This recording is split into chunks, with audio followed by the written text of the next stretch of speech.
Boa noite, meus irmãos. Cumprimento a amada Igreja do Senhor Jesus Cristo, com a graça e a paz do Senhor Jesus. Os irmãos estão felizes? Isso aí, cultuar a Deus tem que ser assim, com alegria, porque Deus ama aquele que dá com alegria. Que bom, meus irmãos, que vocês estão aqui. Fico muito feliz pelo convite que o pastor Dala me fez, porque todas as vezes que eu venho aqui na congregação, eu me sinto muito acolhido e, de fato, até constrangido pelo carinho que os irmãos têm pela minha vida. Muito obrigado, meus irmãos. É uma alegria estar aqui com vocês, compartilhando a palavra de Deus. Obrigado ao pastor Darlan, esse homem de Deus, modelo para nós. Esse dia eu estava pensando no Darlan, e aí me veio o seguinte pensamento, que o Darlan é como Natanael. Os irmãos se lembram da passagem que Jesus vira para Natanael e diz: eis aí um judeu verdadeiro, em quem não há dolo. O Darlan é assim, é um cristão verdadeiro em quem não há dolo. Eu fico muito feliz de ter um amigo como esse, que é crente. Assim, eu gosto de pessoas que são muito, sabe, a pessoa que é muito crente, muito cristã. E eu sou privilegiado de ter amigos assim, pessoas que são modelos para nós. E, além disso, meus irmãos, é muito bom também poder chamar o Darlan de pastor, não é? Depois de tantas lutas, desafios, tantas sagas, muitas orações, e o Senhor respondeu elas. E hoje a gente pode chamar o Darlan de pastor Darlan. Como é bom, né? Quando a gente consegue presenciar respostas às nossas orações. Eu sei que o Darlan orou muito, essa igreja orou muito, eu orei muito para que a ordenação dele encaminhasse, e Deus, no tempo dele, respondeu a oração, e hoje a gente pode chamar ele de reverendo Darlan, pastor Darlan. Acho que pastor é mais próximo do coração, né, que reverendo. Mas é um motivo de grande alegria, né, meus irmãos, quando Deus responde às nossas orações. Eu tenho 2 exemplos pessoais de orações minhas que foram respondidas, de testemunhos mesmo, onde eu estava em um momento de grande aflição, e o Senhor ouviu a oração do seu servo. Como o nosso irmão Darlan, que para nós foi um modelo de paciência e de humildade, de paciência de aguardar que o tempo de Deus se cumprisse. Eu me lembro, meus irmãos, que há alguns anos atrás, eu estava querendo arrumar um emprego. Meu primeiro emprego. E eu não tinha experiência, nunca tinha trabalhado com nada na minha vida. E também não tinha ninguém para me indicar. Não conhecia ninguém que era empresário, que tinha uma empresa, que era amigo de alguém, para me indicar para um emprego. Então eu tinha que correr atrás de um emprego. E aquilo estava me causando muita angústia, mas eu fui lá, comecei a pesquisar na internet vagas de emprego, me candidatar, me aplicar a algumas vagas, e orando ao Senhor. E um dia, eu estava num jardim, que fica lá no condomínio, onde eu moro. Tem um jardim que poucas pessoas costumam ir lá, é quase um jardim secreto. E eu costumo usar aquele lugar como um lugar secreto de oração, para estar a sós com Deus. Eu me recordo que, numa manhã, eu estava lá orando, eu levei meu celular, porque eu não sabia quanto tempo que eu ia ficar lá, então, se o almoço estivesse pronto, eu falei com meu pai: você me liga, você me avisa aí. E aí eu fui para lá orar, meus irmãos. E aí, orando ao Senhor, com confiança, com fé, eu terminei de fazer oração. Foi só dizer o amém, e eu recebo uma ligação. Era o RH da empresa que eu viria a trabalhar. É bom, né, meus irmãos, quando Deus responde às nossas orações assim, de imediato. Mas esse não é o único testemunho que eu tenho nesse sentido. Anos depois, quando eu já tinha entrado na faculdade, o desafio da vez era arrumar um estágio. Precisava fazer estágio para ter horas complementares, para ter uma renda também. E eu precisava disso. E, mais uma vez, eu recorri ao Senhor em oração. Tinha um estágio que eu queria muito, que era na prefeitura de Contagem. Eu achei que era legal, assim, ficava próximo da minha casa. Ia ser bacana se eu arrumasse aquele estágio. E eu fui para onde? Para o jardim, mesmo lugar. E ali eu estava orando ao Senhor, colocando essa causa diante dele. Quando pensa que não, eu escuto dessa vez não uma ligação, mas aquele barulhinho da notificação no WhatsApp. Eu mal tinha terminado de orar. E o RH da Prefeitura de Contagem tinha me mandado uma mensagem me chamando para fazer uma entrevista de emprego. Irmãos, é muito bom contar esse tipo de testemunho. Quando Deus traz respostas assim, imediatas à nossa oração.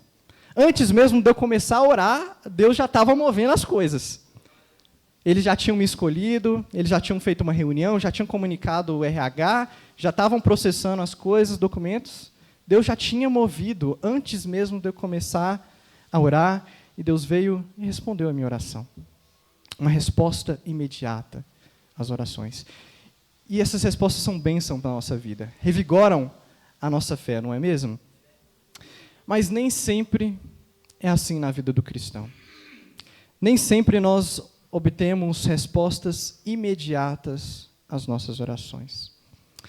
Mas algo talvez ainda mais desafiador é o seguinte: e quando Deus não responde às nossas orações? Ou então, quando Deus parece demorar, na minha visão, na minha forma de enxergar as coisas, a responder a minha oração. O que eu faço?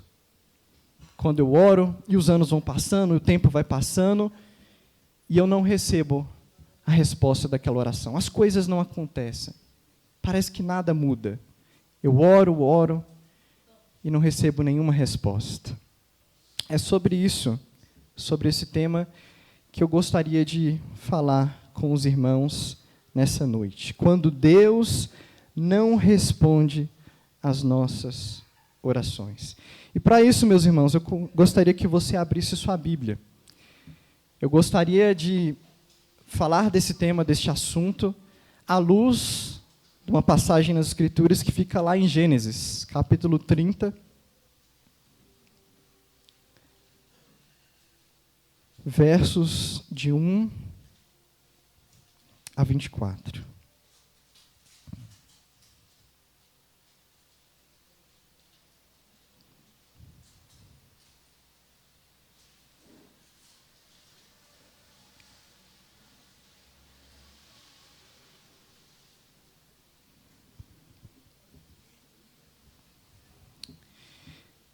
Nesse início de ano, eu estou com aquele desafio da leitura bíblica anual, começando por Gênesis. Então, eu tenho lido muito ultimamente o livro de Gênesis e Deus tem falado profundamente ao meu coração. Como, por exemplo, naquela passagem que eu gosto bastante, que Abraão envia o seu servo para buscar uma esposa para o seu filho Isaque. Ele não queria que seu filho se casasse com as cananeias.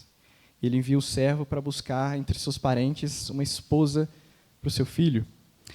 E assim como eu, aquele servo, ele faz uma oração, pedindo a Deus que ele dê êxito naquela missão que ele tinha, que era tão importante para um homem de Deus. E a Bíblia diz que, enquanto aquele homem ainda orava, Deus responde aquela oração.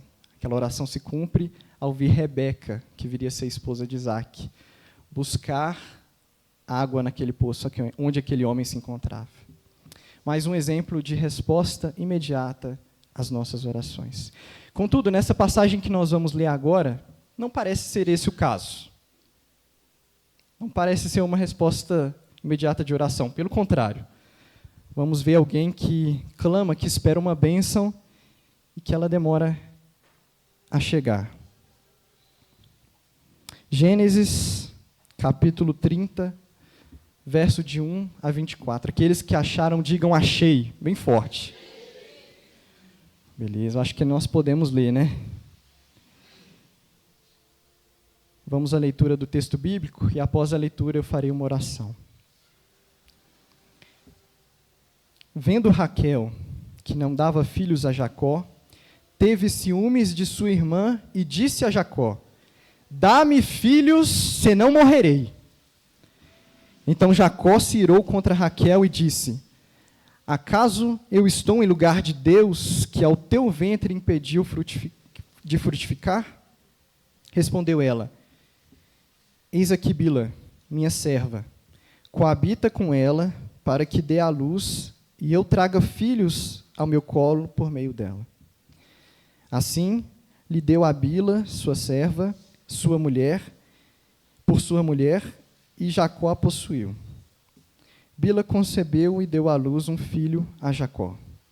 Então disse Raquel: Deus me julgou, e também me ouviu a voz, e me deu um filho. Portanto, lhe chamou Dan. Concebeu outra vez Bila, serva de Raquel, e deu à luz o segundo filho de Jacó. Disse Raquel: com grandes lutas tenho competido com minha irmã, e logrei prevalecer. Chamou-lhe, pois, Naftali. Vendo Lia que ela mesma cessara de conceber, tomou também a Zilpa, sua serva, e deu-a a Jacó por mulher. Zilpa, serva de Lia, deu a Jacó um filho. Disse Lia: afortunada. E lhe chamou Gade. Depois, Zilpa, serva de Lia, deu o segundo filho a Jacó. Então disse Lia: é a minha felicidade, porque as filhas me terão por venturosa, e lhe chamou Azer. Foi Rúben, nos dias da ceifa do trigo, e achou mandrágoras no campo, e as trouxe a Lia, sua mãe. Então disse Raquel a Lia: dá-me das mandrágoras de teu filho. Respondeu ela: achas pouco o me teres levado marido? Tomarás também as mandrágoras de meu filho? Disse Raquel: ele te possuirá essa noite, a troco das mandrágoras de teu filho. À tarde, vindo Jacó do campo, saiu-lhe ao encontro Lia e lhe disse: esta noite me possuirás, pois eu te aluguei pelas mandrágoras de meu filho. E Jacó, naquela noite, coabitou com ela. Ouviu Deus a Lia. Ela concebeu e deu à luz o quinto filho. Então disse Lia: Deus me recompensou, porque dei a minha serva a meu marido. E chamou-lhe Issacar. E Lia, tendo concebido outra vez, deu a Jacó o sexto filho. E disse: Deus me concedeu excelente dote. Dessa vez permanecerá comigo meu marido, porque lhe dei 6 filhos. E lhe chamou Zebulon. Depois disso, deu à luz uma filha, e lhe chamou Diná. Lembrou-se Deus de Raquel, ouviu-a e a fez fecunda. Ela concebeu, deu à luz um filho e disse: Deus me tirou o meu vexame. E lhe chamou José, dizendo: dê-me o Senhor ainda outro filho.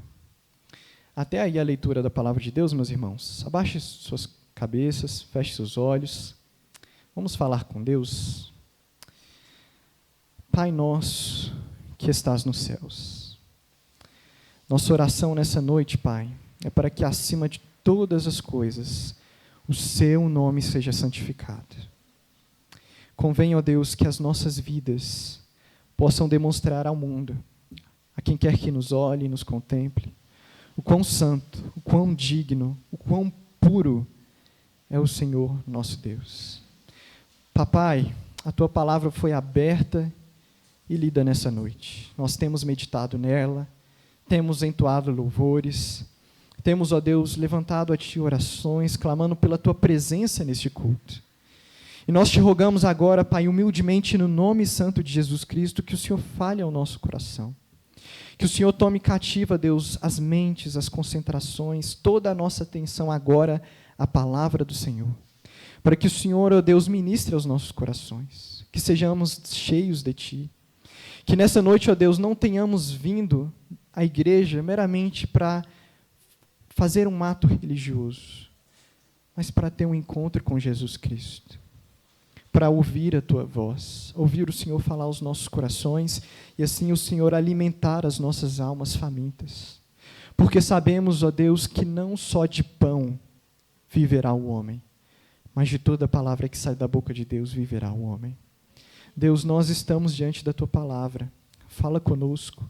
Usa esse Teu humilde servo, Pai, tão fraco, tão necessitado, como um canal de bênção nessa noite, para que o óleo da unção do Senhor possa fluir pela minha vida e alcançar a vida dos meus irmãos. Ó Jesus, nós sabemos que Tu és o principal interessado no bem-estar da Tua igreja. Por isso nós rogamos que o Senhor possa edificá-la nessa noite. Que de fato, Deus, nós possamos ir para os nossos lares encorajados, fortalecidos na nossa fé, tendo ouvido a Tua voz, ó Deus, e mais dispostos a segui-la, a obedecer. Deus, trabalha os nossos corações pelo Teu Espírito Santo. E usa-me nessa noite, Deus. Assim como o Senhor tem usado os meus irmãos que ministram aqui nesse altar. Toda honra e toda glória seja dada a Ti, Deus. Eu oro e Te peço em nome de Jesus. Amém. Amém. Irmãos, o primeiro motivo que me levou a pensar nesse tema, quando Deus não responde às minhas orações, foi que eu estava lendo uma passagem das Escrituras e eu fui muito desafiado pela palavra de Deus. Quando eu li João 14, verso 13 a 14, Jesus diz o seguinte aos seus discípulos: e tudo quando pedires em meu nome, isso farei, a fim de que o Pai seja glorificado no Filho. Se me pedires alguma coisa em meu nome, eu o farei. Jesus disse isso, meus irmãos. E se as palavras têm algum significado, e se eu as estou interpretando ela corretamente, Jesus disse que se nós pedíssemos qualquer coisa em seu nome, Ele faria. Mas eu fui confrontado, meus irmãos, na minha fé. Será que Deus faz mesmo? Às vezes parece que não. Às vezes parece que eu oro e as orações não são respondidas. Às vezes parece que eu peço alguma coisa a Deus que me parece legítimo. Não é uma coisa egoísta que eu estou pedindo. Mas aquilo não acontece. E eu fui desafiado muito com esse texto. Perguntando para Deus, Deus, o que isso quer dizer? O que esse texto quer dizer? Será que é por falta de fé da minha parte? Será que eu não estou tendo resposta de oração porque eu não estou tendo fé? Muitas igrejas vão dizer isso, olha, você não está prosperando, você não está sendo bem sucedido porque está te faltando fé. O seu projeto de vida não está acontecendo do jeito que você planejou, né, pastor Dava? Porque você não tem fé. E eu fui muito desafiado por essa passagem. E uma frase que me veio à mente foi essa seguinte, o tema da mensagem de hoje. Por que Deus não responde às minhas orações? Ou por que Deus parece demorar, tardar a responder às minhas orações? Obrigado, irmão. E outro motivo, meus irmãos, o segundo motivo que me levou a pensar nessa mensagem, a elaborar essa mensagem, e como o pastor Darlan disse aqui no momento litúrgico, quem está pregando, primeiramente, é para mim mesmo. Essa mensagem foi algo que Deus falou profundamente ao meu coração. Que, em primeiro lugar, eu precisava ouvir. E agora eu tenho o privilégio e a responsabilidade também de compartilhar daquilo que primeiro Deus falou comigo. Orando para que, quem sabe, também seja de edificação para a igreja de Deus. Mas o segundo motivo, meus irmãos, que me levou a meditar nessa palavra, foi na leitura de Gênesis, que eu fazia de Gênesis, eu comecei a perceber um padrão. Um padrão na vida das matriarcas. As mulheres dos grandes patriarcas que nós encontramos na Bíblia. Abraão, Isaac e Jacó. Na vida das suas esposas, a saber, na vida de Sara, na vida de Rebeca e na vida de Raquel também. Eu comecei a notar um padrão que se repete na vida delas, que é o seguinte: a impaciência dessas mulheres em relação ao cumprimento das promessas de Deus. A impaciência que elas demonstraram, e nós vamos ver aqui como que elas demonstraram essa impaciência, em relação aos pedidos de orações que elas apresentavam a Deus. Como que elas, na sua impaciência, deixaram de perseverar no Senhor, de esperar nele, e quiseram como que dar uma ajudinha para Deus.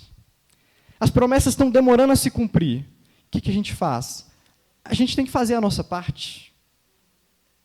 Meus irmãos, a gente tem que tomar muito cuidado com isso, com frases tais como Deus ajuda quem cedo madruga. Vocês conhecem essa frase da Bíblia? Não, né? Ainda bem, os irmãos estão atentos, porque não está na Bíblia. Nós temos que tomar cuidado, meus irmãos, com frases tais como nós temos que fazer a nossa parte. Sabe por quê? Porque quando nós dissemos assim, não, você tem que fazer a sua parte, dá a impressão de que Deus não consegue fazer tudo, né? De que alguma porcentagem ali precisa da gente. Deus não dá conta sozinho. Você também tem que atuar. Você tem que dar seu jeito, você tem que dar seu corre. E parece que era essa a mentalidade daquelas mulheres.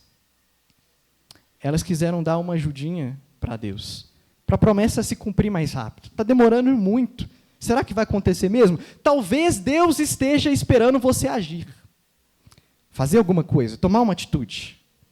Tentar resolver do seu jeito, dos seus métodos. Esse é o padrão que eu estava percebendo em Gênesis. E eu gostaria, nessa noite, de justamente argumentar sobre a reação, que é muito comum, que não fica só por conta dessas mulheres. Essas mulheres tipificam a gente. A Bíblia vai dizer, lá em 1 Timóteo, capítulo 3, verso 16, o quê? Que toda a Escritura é inspirada por Deus. Elas são úteis, o quê? Para o nosso ensino. Para que nós possamos aprender com essas histórias, com esses homens e mulheres que passaram por coisas semelhantes pelas quais nós estamos passando. E sermos edificados. E quem sabe, pela graça de Deus, evitar os mesmos erros que elas cometeram. Quem sabe fazer com que a nossa história seja diferente e a gente não tenha que experimentar o amargor, as dificuldades pelas quais elas passaram como consequência do pecado, da incredulidade, da falta de paciência. A falta de paciência que faz com que nós tomemos decisões que são precipitadas, irrefletidas, decisões que em outras ocasiões, em outras circunstâncias, nós não tomaríamos. Mas como nós estamos sendo apertados pela angústia em nossos corações, nós acabamos cedendo. Tomando decisões que depois nós vamos nos arrepender delas. Uma mensagem que eu preguei ano passado, lá na igreja do Água Branca, foi sobre a primeira dessas matriarcas, sobre Sara. Na verdade, o tema da mensagem girou mais em torno de Agar. Por quê? Porque Sara tinha uma promessa de Deus, de que ela seria mãe de nações, de que o seu marido Abraão seria pai de muitos povos, uma numerosa nação, incontável como os grãos de areia da praia, do mar. Ela tinha promessa de Deus na vida dela. E ela orava a Deus por um filho. Contudo, em determinado momento, depois de décadas, meus irmãos, e a gente não sabe o que é isso, talvez alguns saibam, talvez alguns estejam esperando respostas de orações que demoram décadas, assim como aquela mulher. Mas depois de décadas esperando a promessa se cumprir, o coração dela foi tomado de tanta angústia que ela teve a ideia nada inteligente de tentar dar uma ajudinha para Deus. E tentar resolver o seu problema com Agar, ao invés de esperar em Deus. Sabe qual que é o problema disso, meus irmãos? Que Agar não é a solução para o meu e para o seu problema. Agar não é a solução. Agar representa os métodos humanos. O apóstolo Paulo vai dizer isso. Que o filho de Sara, o filho da promessa, representa os métodos de Deus, que é pela promessa, que é pela fé. Já Agar não, já Agar é o jeitinho do homem de resolver os problemas. É o jeito da cultura, da sociedade, o jeito com que o mundo faz as coisas. E o problema é que Agar não resolve o nosso problema. Pelo contrário, Agar só cria muitos outros problemas para nós. Quando nós atropelamos a vontade de Deus e pecamos porque eles tinham consciência, Abraão e Sara, da palavra de Deus lá em Gênesis, que o homem e a mulher seriam uma só carne. E eles ali desonram o leito matrimonial a inserir uma outra mulher, uma mulher estranha, uma serva, no leito deles para ter um filho para Abraão. Mas a ajudinha que eu estou falando para vocês, esse padrão não termina por aí.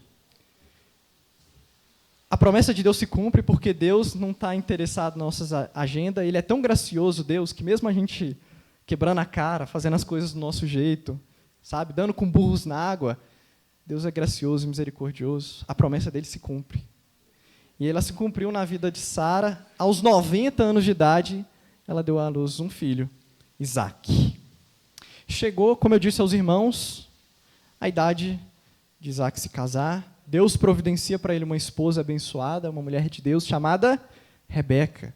Essas mulheres todas que eu estou falando aqui para vocês, meus irmãos, são mulheres de Deus. Matriarcas, modelos, exemplos para nós, de fé. Só que em um determinado momento, Rebeca também quis dar uma ajudinha para Deus. Sabem como? Não sei se os irmãos se recordam da passagem, lá de Gênesis. Rebeca, quando ainda estava grávida de gêmeos, ela recebeu uma profecia que dizia que o filho mais novo dela, o caçula dos gêmeos, ele seria senhor sobre o filho mais velho. Ele seria herdeiro das promessas de Deus, dando continuidade à linhagem de Abraão e de Isaque. Este viria a ser Jacó. Então ela tinha essa promessa de Deus, ela foi consultar o Senhor, a Bíblia diz, e ela chega para Deus e Deus fala isso com ela. Ela guarda aquela promessa no coração. E ela vai criando, à medida que os filhos gêmeos delas vão crescendo, um favoritismo em relação a Jacó. De tal forma que o tempo vai passando e parece que as promessas de Deus não vão se cumprir. Em determinado momento, Isaque já estava velho, cego. Ele chama Esaú, seu filho mais velho, para receber a bênção. Raquel ouve aquilo e fala assim, opa, tem alguma coisa errada? Rebeca ouve aquilo e fala assim, tem alguma coisa errada com isso? Não era, Deus não falou que ia abençoar Jacó? Não seria o filho mais novo? Já sei. Vamos dar uma ajudinha para as promessas de Deus se cumprir. Vamos dar um jeitinho aqui, vamos fazer um estratagema, uma artimanha, para que se cumpra a promessa de Deus. Ela vai lá, chama seu filho Jacó. Os irmãos sabem a história, eu não vou me delongar aqui, porque não é o objetivo dessa noite. Mas eles fazem uma trapaça, tanto com Esaú quanto com Isaque.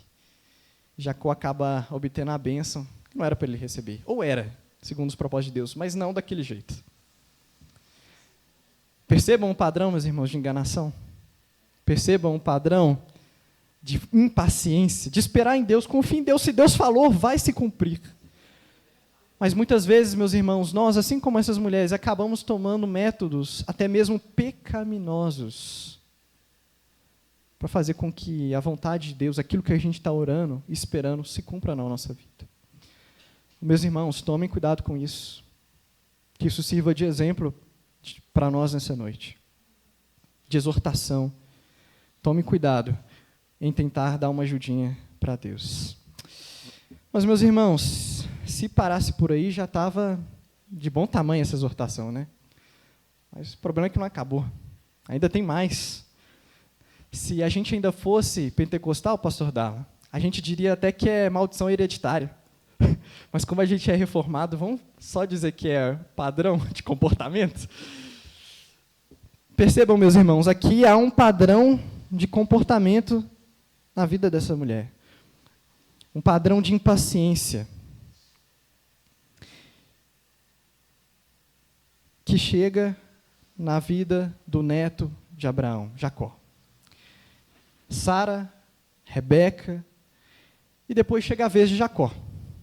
Jacó chega na idade de se casar. A sua mãe, Rebeca, não está gostando das esposas do seu irmão mais velho, Esaú, porque elas eram mulheres cananeias.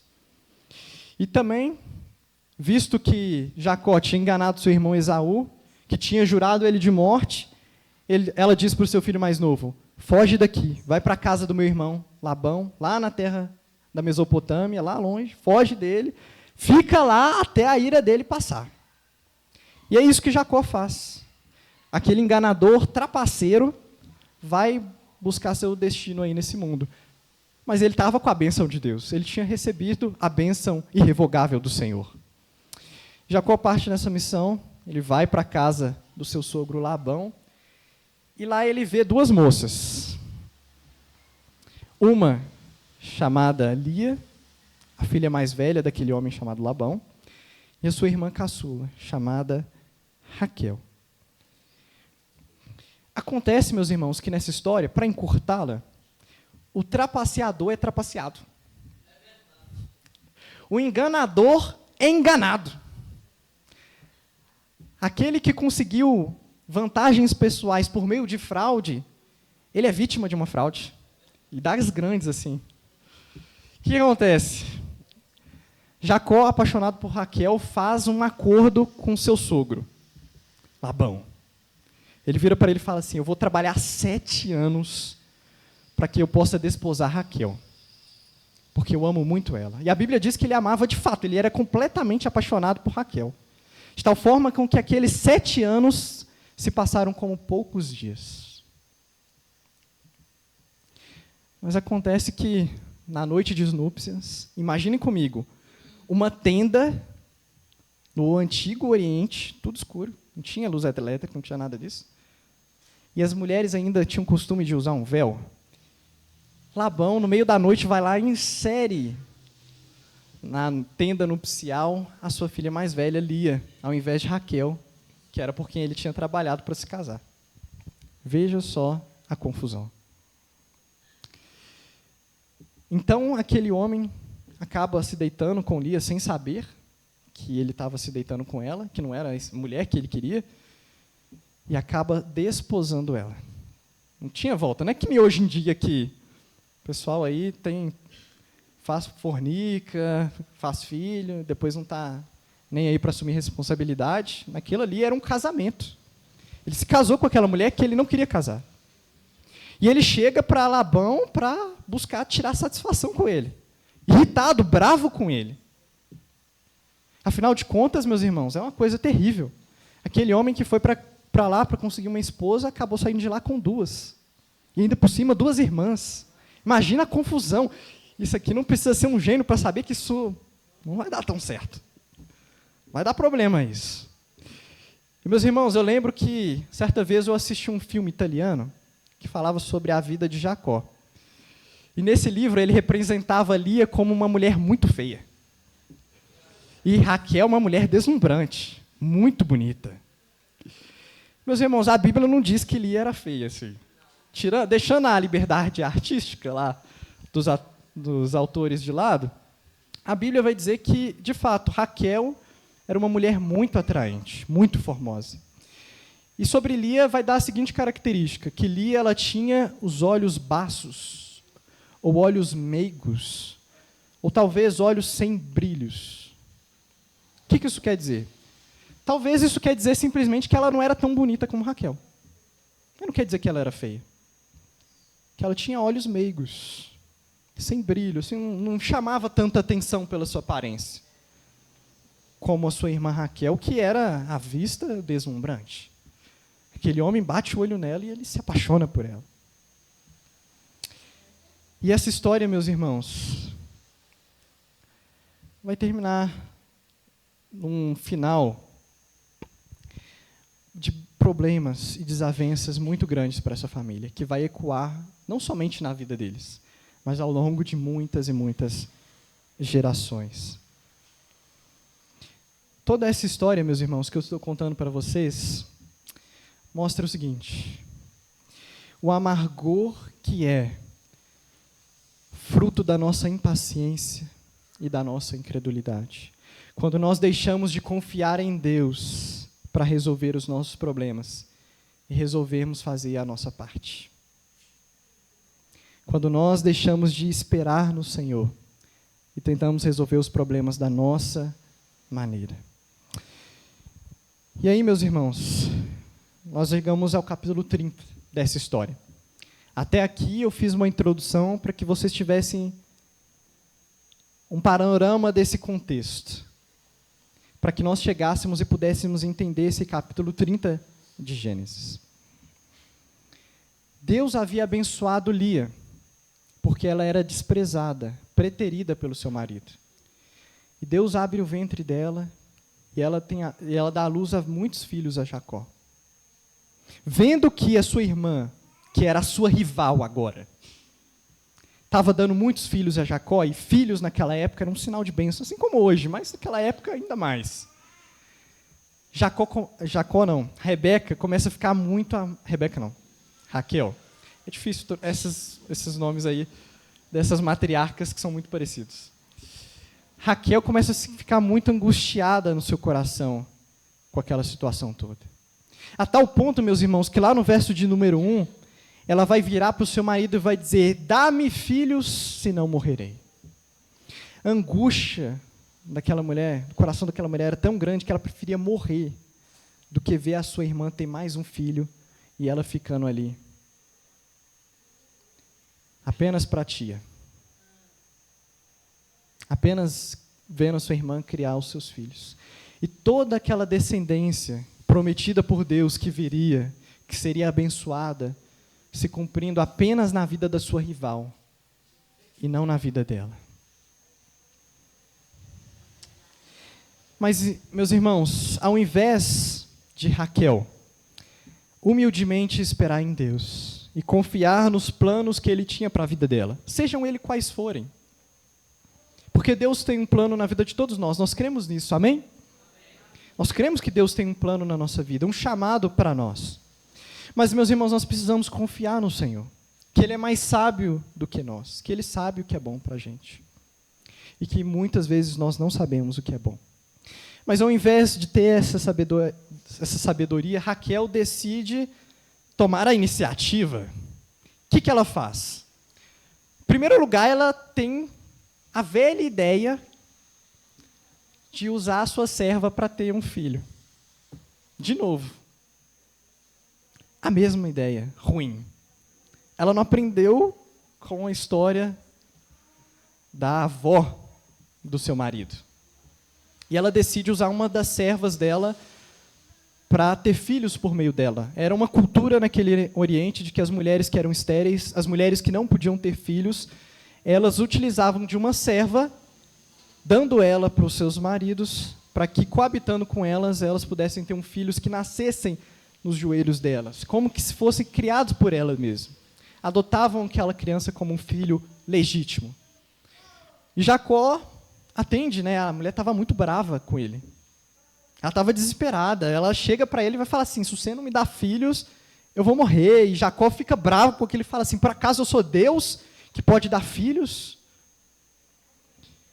E ele acaba topando a ideia. E aí a serva dela engravida. Uma vez ela tem um filho, depois ela tem um segundo filho. E Raquel parece contar vantagem com aquilo. Ela está perdendo de 7-1, mas aqui no texto, para a gente ler aqui, parece que ela está contando vantagem. Mas a angústia não passa do coração dela. Então ela tem uma outra ideia, ainda mais criativa do que a primeira. Porque a primeira já é velha, né? Essa história aí de dar uma serva para o meu marido já tinha sido feito. Agora ela tem uma nova ideia. Essa ideia se encontra, meus irmãos, lá no versículo 14. Acompanhe aí. Foi Rúben nos dias da ceifa do trigo e achou mandrágoras no campo e trouxe-as a Lia, sua mãe. Então disse Raquel a Lia: dá-me das mandrágoras de teu filho. Raquel aqui, ela percebe que Rúben, que era o primogênito de Jacó, filho da sua irmã, ele havia encontrado uma planta chamada mandrágora. Essa planta, meus irmãos, ela era conhecida ali no Antigo Oriente pelas suas propriedades afrodisíacas e também pela sua capacidade de estimular as mulheres à fertilidade, para que elas tivessem um período mais fértil, mais propício a ter filhos. Essa foi a ideia de Raquel. Recorrer às plantas. Não, vamos fazer aqui uma mandinga aqui, vamos dar um jeito aqui. Mas só que o problema é que as plantas não eram dela. As plantas não eram de Raquel. Era do filho dela, que o filho dela tinha pegado para a mãe dele. Então ela tinha que negociar com Lia. E ela chega para Lia e fala assim: vamos fazer aqui um acordo. O negócio é o seguinte: eu estou interessado nessas suas mandrágoras aí. A Lia fala assim: não vou te dar, não. Não, você já roubou meu marido, eu casei com ele primeiro. Agora você quer as mandrágoras de meu filho, você quer tudo. Mas ela faz, vamos fazer um trato. Essa noite eu deixo você ficar com meu marido. Ele gosta de ficar comigo, mas hoje você pode ir. E a Elia fala assim, beleza, combinado. Então, meus irmãos, vocês percebam na sequência do texto que o plano de Raquel vai por água abaixo. Aconteceu o contrário daquilo que ela estava esperando. Ao invés dela ter filhos, é a irmã dela que vai ter mais filhos. Meus irmãos, quando nós tentamos resolver os nossos problemas do nosso jeito, da nossa maneira, o que acontece? A gente acaba criando mais problemas. A gente, ao invés de resolver a situação, a gente piora a situação. Principalmente quando nós utilizamos artifícios pecaminosos para fazer com que a palavra de Deus se cumpra na nossa vida. Quando nós não esperamos no Senhor com paciência, como o salmista vai dizer, esperando que Ele nos tire daquele lamaçal, daquele charco de lodo. Porque a situação daquela mulher não era fácil, meus irmãos. Eu não quero passar uma imagem aqui de que, não, era muito fácil, era só esperar em Deus, claro que Deus ia abençoar ela lá na frente. Ela não sabia disso. Assim como a gente não sabe, eu não sei se Deus vai responder aquela oração. A gente tem fé. E a fé traz para a gente uma certeza, mas uma certeza que não se materializa pelas coisas que a gente vê, mas sim nas coisas que a gente espera, sem ver. Meus irmãos, a situação daquela mulher não era fácil, mas ela tomou a pior decisão possível que ela podia tomar, que é confiar nos métodos humanos. Muitas das vezes é exatamente isso que a gente faz, confiando em métodos humanos, deixando de buscar o Senhor e buscando a satisfação do nosso coração, da nossa alma, nas coisas do mundo. Deixando de esperar em Deus e buscar o Senhor no dia do Senhor para resolver os nossos problemas. Eu não posso no domingo buscar a Deus porque eu tenho tantas outras coisas para fazer. E nós acabamos desprezando o dia do Senhor, o dia da adoração, em que nós esperamos nele. Porque o domingo é isso. O domingo é o descanso do cristão, o dia de adoração a Deus, no qual a gente, por meio disso, em dedicar esse dia ao Senhor, nós dizemos, eu posso deixar de trabalhar, eu posso deixar de fazer as outras coisas nos outros dias, porque eu sei que eu não sou cuidado pela força do meu braço. Eu não sou cuidado pela minha capacidade de resolver problemas. Eu não sou cuidado pela minha própria inteligência, mas eu sou cuidado pelo Senhor. É Ele que provê para mim tudo aquilo que eu preciso. É Ele que supre todas as minhas necessidades. Eu posso descansar nele, eu posso adorá-lo, eu posso louvá-lo com alegria no dia do Senhor, porque eu sei que Ele é o meu bom pastor e que nada me faltará. Mas, meus irmãos, todas as vezes que nós deixamos de buscar, em primeiro lugar, na nossa vida, o reino de Deus e a sua justiça, nós estamos fazendo exatamente isso. Buscando resolver os nossos problemas do nosso jeito, da nossa maneira, dos métodos humanos, sendo pragmáticos. Meus irmãos, como precisamos tomar cuidado com o pragmatismo. Aquilo que o mundo fala, faz isso que está dando certo, mas é moralmente, eticamente questionável. Vai contra a palavra de Deus. O mundo fala, não faz que dá certo. Aceita esse suborno, esse caixa 2. Faz esse negócio escuso. Desobedece essa lei. Faz desse jeitinho, todo mundo faz. E dá certo. Ninguém é pego. É assim que o inimigo faz, colocando dúvida e nos levando ao pragmatismo. Mas, meus irmãos, Deus nos chama a caminhar por fé. Por isso que muitas vezes nós passamos por provações. Porque Deus não age de acordo com o pragmatismo desse mundo. Por isso Ele nos coloca em situações difíceis, em que você vai ter que optar entre ser pragmático ou ser um homem e uma mulher de fé. Esse é o desafio de todos nós nessa noite. Então, o que acontece nessa passagem? O oposto do que Raquel tinha planejado. Ela pensou assim, agora vai dar certo.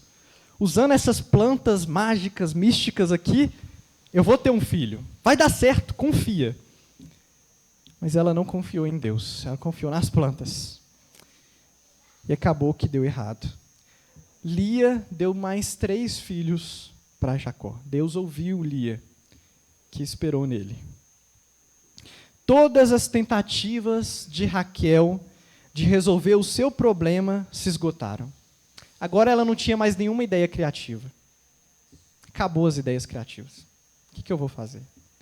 Meus irmãos, mas é justamente quando os nossos recursos se esgotam, quando a gente não tem mais saída, quando a gente não tem mais o que fazer, é aí que Deus entra. Quando nós paramos para descansar nele, entregamos na mão dele. Deus, eu não sei o que fazer. Não sei resolver esse problema. Eu não tenho condição de obter isso que eu estou esperando, pelo qual eu tenho orado. Só o Senhor pode fazer. Não é no meu tempo, Deus. Por mais ansioso que eu esteja, Pai, eu não posso acrescentar 1 hora que seja ao curso da minha vida.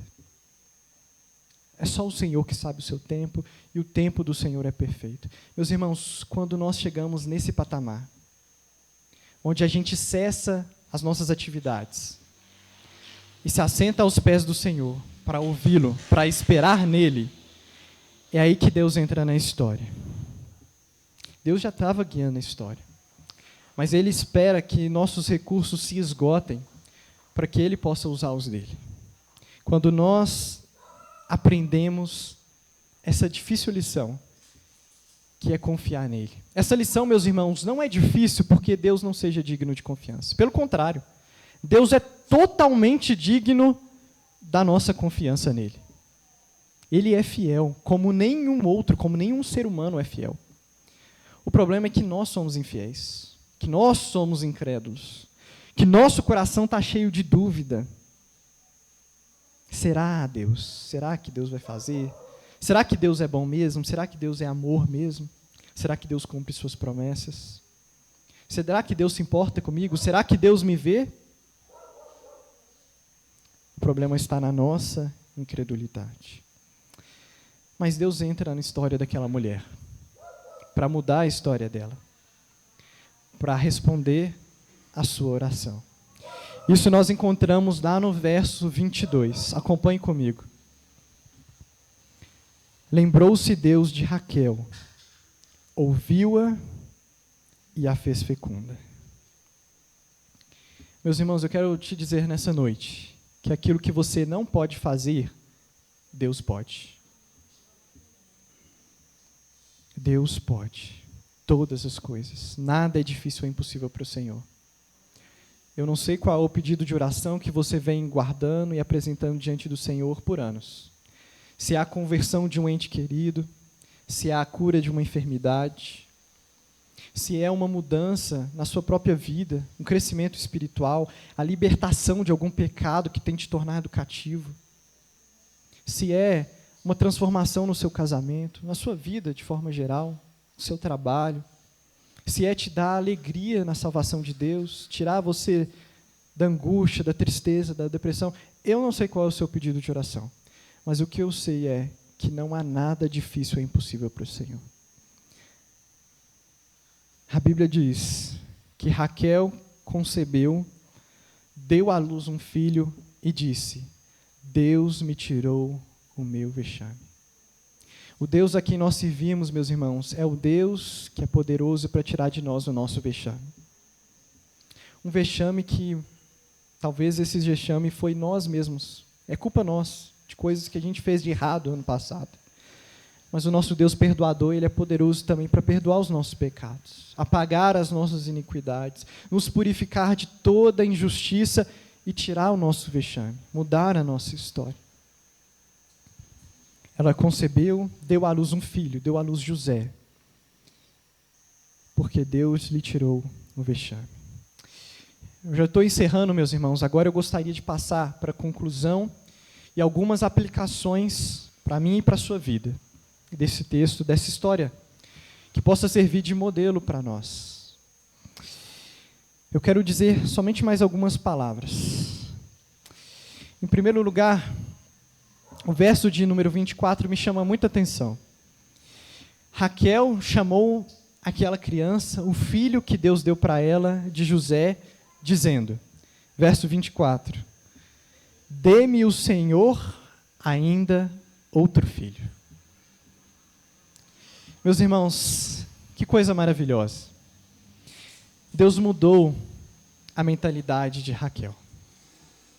Deus transformou o modo daquela mulher pensar. E é por isso que Deus trabalha conosco muitas vezes na espera, porque Ele quer que nós aprendamos com Ele como um pai aprende com seu filho.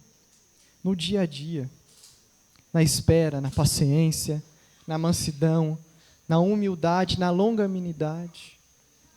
Passo a passo, aprendendo e crescendo e amadurecendo juntamente com Ele. Raquel aprendeu que toda boa dádiva vem das mãos de Deus. Vocês lembram que lá no versículo 1 que a gente leu, ela vai virar para Jacó e vai falar assim, dá-me filhos. Mas aqui a gente vê que no versículo 24, ela aprendeu que quem dá filhos é Deus. Ela disse, dê-me o Senhor ainda outro filho. Ela aprendeu uma lição. Ela aprendeu que toda boa dádiva vem das mãos de Deus. A resposta que você precisa da oração vem de Deus. O cumprimento da promessa vem de Deus. A transformação da sua vida vem de Deus, de Jesus Cristo. Agora, ela aprendeu a recorrer a quem pode de fato respondê-la. Em segundo lugar, meus irmãos, eu gostaria de dizer a você que o José que você espera, que pode ser, o José pode ser qualquer uma dessas coisas que eu falei aqui para vocês. Uma resposta de oração que você espera em Deus, no seu particular, talvez aquela que ninguém sabe, talvez aquela que você compartilhou só com alguns amigos próximos, e que você ora continuamente a Deus por essa resposta. Esse José que você espera, pode ser que ele demore a chegar, como demorou, aparentemente, aos olhos humanos, para chegar para Raquel. Mas tenha certeza que ele vai chegar no tempo certo.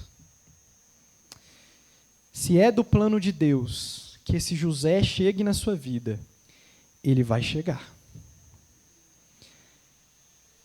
No Salmo 84:11, meus irmãos, Deus falou muito profundamente nesse versículo comigo. Diz o seguinte, porque o Senhor Deus é sol e escudo, o Senhor dá graça e glória, nenhum bem sonega aos que andam retamente. O nosso Senhor, irmãos, é um Deus bondoso. A palavra de Deus está dizendo isso, não sou eu. Nenhum bem sonega aos que andam retamente. Deus é um bom pai, meus irmãos. E como um bom pai, Ele gosta de dar boas coisas para os seus filhos. Deus não é um Deus amarrado. Pelo contrário, o seu braço está estendido para abençoar. E Ele nos ama profundamente. E Ele quer o nosso bem e Ele quer nos abençoar. A Bíblia diz isso. A Bíblia diz que a vontade de Deus para as nossas vidas, ou seja, para aqueles que amam a Deus e são chamados segundo o seu propósito. A vontade de Deus é boa, agradável e perfeita. A vontade de Deus é boa para você. A vontade de Deus é boa para mim. Mas, meus irmãos, do contrário, a nossa vontade nem sempre é boa. Na maior parte das vezes, aliás, a nossa vontade é ruim, desagradável e imperfeita. Sabem por quê? Porque muitas vezes a nossa vontade, os nossos desejos, aquilo que a gente quer, é maculado pelo interesse próprio. É maculado por torpes motivações. É maculado porque aquele desejo não está no nosso coração para honrar a Deus, para glorificar a Deus, mas para satisfazer um desejo que muitas das vezes é pecaminoso. Mas, meus irmãos, Deus sabe o que é bom para nós. Por isso que Ele não nos dá coisas que são autodestrutivas. Deus não vai te dar, se você for paciente e esperar nele, coisas que vão te fazer mal. Coisas que são autodestrutivas. Deus sabe o que é bom para você. Mas a gente, na maioria das vezes, não sabe o que é bom para nós. Em terceiro lugar, já estou terminando. As promessas de Deus se cumprem no tempo de Deus.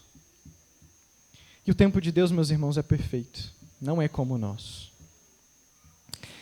Assim, por meio de Deus agir, não no tempo que a gente quer, mas no tempo dele, Deus está nos ensinando que Ele é soberano.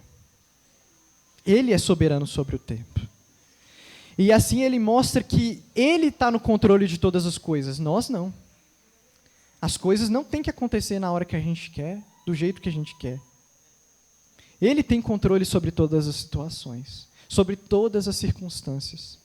Aliás, tem um puritano holandês do século XVII que ele tem uma frase muito impactante, na qual ele diz que as nossas circunstâncias nas quais nós vivemos são a vontade do Deus soberano para as nossas vidas. Afinal de contas, se fosse diferente, as circunstâncias mudariam, porque Deus é soberano. As circunstâncias nas quais você está inserido são a vontade do Deus soberano para a sua vida. Ele quer te ensinar paciência, humildade, mansidão através dela. Ele quer te moldar para te fazer mais parecido com o Senhor Jesus Cristo. Buscai a santificação, sem a qual ninguém verá a Deus. Esse é o nosso alvo. Deve ser o motivo também das nossas orações.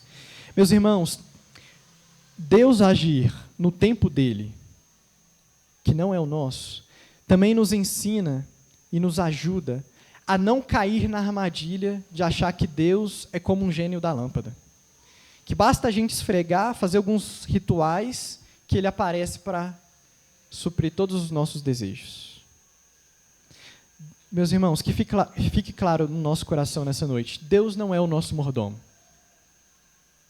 Pelo contrário, nós é que somos servos do Senhor.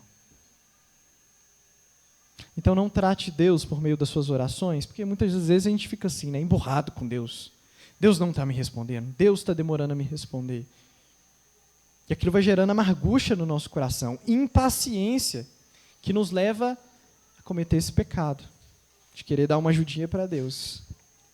Tome cuidado com isso, meus irmãos. Aquiete-se no Senhor, na vontade dEle para ti. Não deixe a amargura da demora ou do não tomar conta do seu coração. Confia nele, porque ele sabe o que é melhor para ti. Meus irmãos, e eu termino com isso. A oração, esse meio de graça tão precioso que Deus nos deu. Como é bom orar, como é bom buscar o Senhor. A oração não é essa lâmpada mágica do cristão. A oração é um meio de graça pelo qual nós crescemos em comunhão com o nosso Deus. É por meio da oração, quando você leva ao Senhor no lugar secreto toda a sua angústia, as suas petições, os seus desejos, as suas intercessões, por meio desse meio de graça, você está se aprofundando no seu relacionamento com Jesus. Esse é o principal objetivo da oração. Um pai se relacionando com seu filho. Um filho aprendendo a depender e a conhecer o seu pai. Por meio da oração, nós abrimos o nosso coração a Ele e esperamos com confiança e paciência a vontade de Deus se cumprir nas nossas vidas. É assim, meus irmãos, que nós agimos quando Deus não responde às nossas orações, ou quando Ele parece que está demorando nas nossas orações. Eu comecei essa pregação com essa pergunta, e agora eu gostaria de respondê-lo. E quando Deus não responde nossas orações? E quando Deus parece demorar a responder as nossas orações, o que eu faço? Eu ajo dessa forma.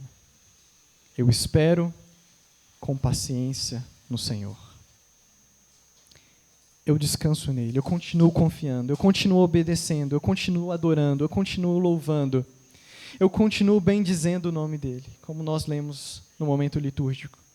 Eu continuo adorando, falando das maravilhas, da glória do Senhor. Eu continuo dizendo que Ele é fiel. Eu continuo dizendo para Ele que os seus caminhos são perfeitos, que os seus juízos são justos, todos eles são justos, que o Senhor é bom e que o tempo dele é perfeito para mim. E aí eu aprendo a adoração como arma de combate. Quando a nossa fé se sente violentada, atacada, eu uso o escudo da fé. Eu uso o capacete da esperança da salvação. Eu espero em Deus. Amém, meus irmãos? Obrigado pela paciência. Gostaria de orar brevemente pela sua vida e já passar a palavra para o pastor Darla. Que Deus nos abençoe. Feche seus olhos, vamos falar com Deus. Talvez agora você queira apresentar a Deus esse pedido de oração, pelo qual você tem esperado pacientemente. Talvez agora você possa usar esse momento, esses instantes, para falar com Deus que você confia nele, que o tempo dele é perfeito, que pode demorar quanto for, que você ainda assim vai amá-lo, ainda assim você vai esperar nele, ainda assim você vai confiar nele. Senhor, nosso Deus e nosso Pai, Deus de graça, de toda misericórdia, Deus, Tu és tão, tão bom para nós. Nós não merecemos, Senhor, nenhuma de Tuas bênçãos, porque nós somos pecadores desprezíveis. Deus, nós pecamos contra Ti, no nosso pensamento. Nós pecamos contra Ti, ó Deus, nas nossas ações e até mesmo nas nossas omissões. Porque o bem, Senhor, que nós deveríamos fazer, nós não fazemos. E o mal que a todo custo nós deveríamos evitar, esse sim nós acabamos praticando. Deus, tem misericórdia de nós, Deus. Tem misericórdia de todas as vezes que nós não esperamos no Senhor. Tem misericórdia, Deus, por todas as vezes que nós tentamos resolver os nossos problemas do nosso jeito, da nossa maneira. Perdoa todas as vezes, ó Deus, que nós questionamos ao Senhor, perguntando: por que, Deus? Por que, Deus? Por que só comigo? Ó Deus, perdoa todas as vezes, Senhor, que nós fomos incrédulos, duvidando da Tua palavra, duvidando das Tuas promessas. Perdoa todas as vezes, ó Deus, que nós levantamos a Ti palavras de murmuração, de reclamação. Ó Deus, quão maligno é esse tipo de pensamento, esse tipo de linguagem. Senhor, nós rogamos a Ti, Deus, que o Senhor perdoe o nosso pecado. E que o Senhor nos ajude, ó Pai, assim como os homens e mulheres de Deus da palavra, a esperar com paciência no Senhor, a descansar em Ti, nas Tuas preciosas promessas. Ó Deus, na Tua preciosa palavra, porque o Senhor é um Deus amoroso, Tu és um Pai de amor. O Senhor não falha, o Senhor não muda. Nós temos a certeza de que Jesus Cristo é o mesmo ontem, hoje e para todo sempre. Ó Deus, nós estamos sujeitos à inconstância, à mudança, ao nosso humor, que muda, Deus, do dia para a noite. Ó Senhor, mas que nós possamos aprender com a Tua graça a permanecer estáveis, a permanecer firmados na rocha que é o Senhor, firmado em Ti, firmado nas Tuas promessas. Deus, agora, meus irmãos, ó Deus, eu rogo por eles, por cada um dos meus irmãos nessa noite, que apresentam diante de Ti os seus pedidos de oração, as suas súplicas, que têm orado nas reuniões de oração, que têm orado no lugar secreto, onde só o Senhor vê. Ó Deus, que o Senhor, no tempo devido, possa liberar as respostas de oração. Ó Deus, que o Senhor possa responder ao Teu povo, inclinar, Senhor, os Teus ouvidos ao clamor dos Teus servos. Deus, que o Senhor nos ensine a orar, porque nem ao menos sabemos orar como convém. Mas o Teu Espírito Santo, tão gracioso, intercede por nós, com gemidos inexprimíveis, levando ao Pai tudo aquilo que não conseguimos dizer com as nossas palavras. A intercessão dos nossos corações. Ó Deus, e que o Senhor possa nos ensinar a fazer orações que o Senhor possa responder. Orações que são alinhadas à Tua vontade. Orações, ó Deus, que nos façam bem, que façam bem aos nossos irmãos, que façam bem ao nosso próximo, que acima de todas as coisas rendam glória e graças ao Senhor. Ó Deus, nós Te louvamos por Tua bondade, por Tua misericórdia, por esse culto. Obrigado pela vida de cada um dos meus irmãos que o Senhor trouxe aqui nessa noite. Obrigado, Deus, pela vida e pelo ministério do pastor Darlan, pela Carol, pelo Davi, essa família tão abençoada que nos abençoa tanto. Que o Senhor os abençoe ricamente, Senhor, com as respostas às orações. Obrigado, Deus, porque tantas orações o Senhor já nos tem respondido. Muitas, ó Deus, das quais nós ainda não vemos a resposta, nós ainda não percebemos, mas o Senhor já respondeu consoante a Tua vontade. E por último, Deus, eu quero Te agradecer também, Senhor, por todos os nãos que o Senhor nos deu. Porque por meio de todos os nãos, o Senhor demonstra que é um Pai amoroso, que sabe dizer não quando os filhos pedem coisas ruins, coisas que não são boas para nós. Ó Deus, obrigado porque És um Deus sábio. Através dos nãos, ó Deus, o Senhor nos livrou de tantas coisas. Obrigado, Pai. É em nome de Jesus que nós oramos. Te entregamos as nossas vidas. Te entregamos a nossa oração. Te entregamos os nossos corações. Em nome de Jesus. Amém. Graças a Deus. Deus as abençoe, irmãos. Obrigado pela paciência. E a palavra está com o pastor.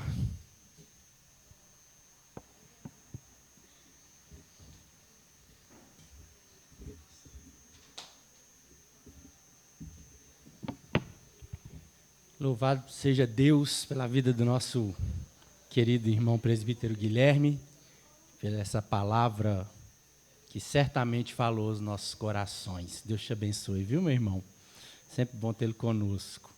Irmãos, antes da gente se despedir, gostaria que vocês se colocassem de pé por um breve momento e vamos impetrar a bênção apostólica.